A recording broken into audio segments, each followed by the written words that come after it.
அனைவருக்கும் வணக்கம். என்னுடைய சேனலை சப்ஸ்கிரைப் பண்ணாதவங்க சப்ஸ்கிரைப் பண்ணுங்கள். இன்று லாங் அண்ட் ஷார்ட் ஸ்டிச் எப்படி போடுவோம் என்பதை பார்க்க போகிறோம். இதற்கு ஃபஸ்ட்டு 3 லைன் கோடு போட்டுட்டு அதில் நடு லைன்லேருந்து மேலேயும் கீழேயும் நம்ம ஸ்டிச்சஸ் போடணும். ஃபஸ்ட்டு லாங் ஸ்டிச் போடுறோம். இப்போ நடுவில் இருந்து குத்திட்டு மேலே போயிட்டு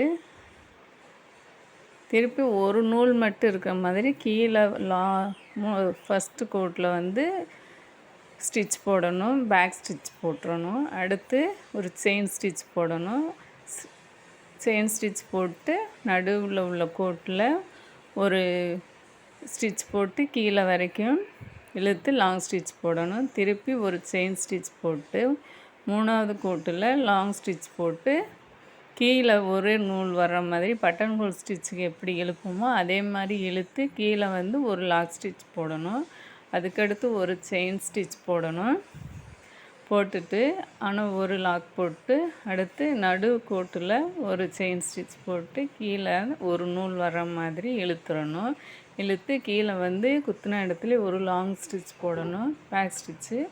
அதுக்கடுத்து ஒரு செயின் ஸ்டிச் போடணும். போட்டுட்டு மேலே உள்ள கோட்டில் செயின் ஸ்டிச் போட்டு கீழே இழுத்து லாக் போடணும். அதுக்கடுத்து ஒரு செயின் ஸ்டிச்சு. இதுதான் லாங்கு. ஒன்று லாங்காக போடுறோம், ஒன்று ஷார்ட்டாக போடுறோம். அதுதான் லாங் அண்ட் ஷார்ட் ஸ்டிச்சு. இது லீஃபு அந்த மாதிரி இதுக்கெலாம் இந்த ஸ்டிச்சை யூஸ் பண்ணலாம். அதனால் இதை நல்லா ஃபஸ்ட்டு இந்த மாதிரி கோட்டில் கோடு போட்டு ஒவ்வொரு ஸ்டிச்சாக போட்டு பழகிட்டோமாக்கா அடுத்து நம்ம ப்ளவுஸ் போடுறப்ப இது யூஸ் ஆகும். இது போட்டு முடிக்கிறப்ப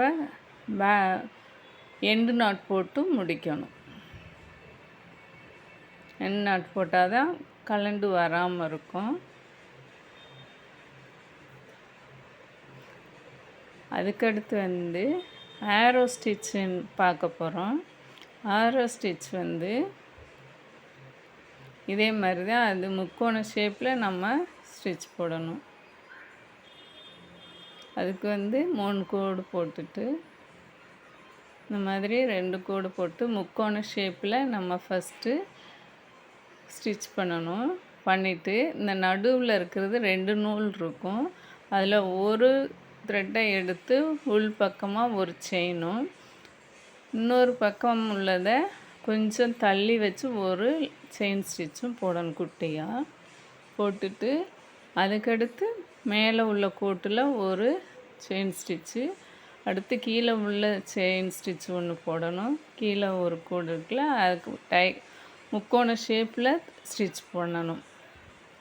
இந்த மாதிரி முக்கோணமாக போடணும்.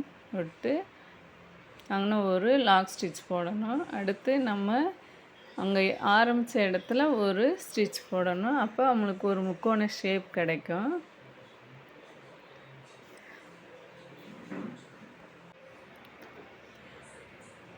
நடுவில் ஒரு த்ரெட்டை எடுத்து உள் பக்கமாக ஒரு செயின் ஸ்டிச் போடணும். அதுக்கடுத்து இன்னொரு த்ரெட் இருக்குல்ல, அதை இன்னும் கொஞ்சம் தள்ளி வச்சு ஒரு செயின் ஸ்டிச் போடணும்.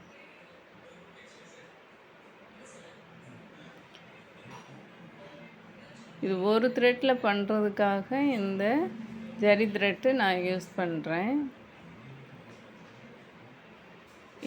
கற்றுக்கிறதுக்கு இது ஈஸியாக இருக்கும், அதுக்காக இந்த மாதிரி பண்ணுறேன். திருப்பி மேலே ஒரு ஸ்டிச் போடணும். திருப்பி இங்கே கீழ் கோட்டில் ஒரு செயின் ஸ்டிச் போடணும். செயின் ஸ்டிச்சே தான் அது லாங்காக ஷார்ட்டாக போடுறோம்.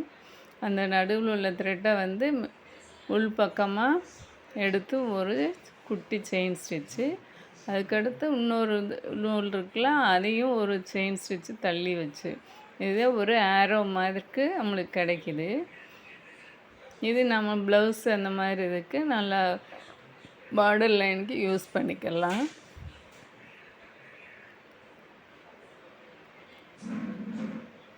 இதுதான் ஆரோ ஸ்டிச்சு. இதே மாதிரி தான் தொடர்ந்து ஒவ்வொரு இதையும் போட்டுகிட்டே வாங்க.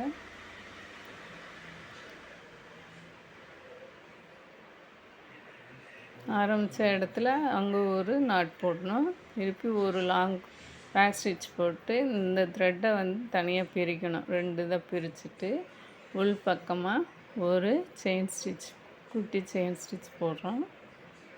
அதுக்கடுத்து இன்னொரு த்ரெட்டையும் கொஞ்சம் தள்ளி வச்சு நம்ம ஒரு லாக் ஸ்டிச் போடுறோம். அது ஒரு டைமண்ட் ஷேப்பில் கிடைக்கும்.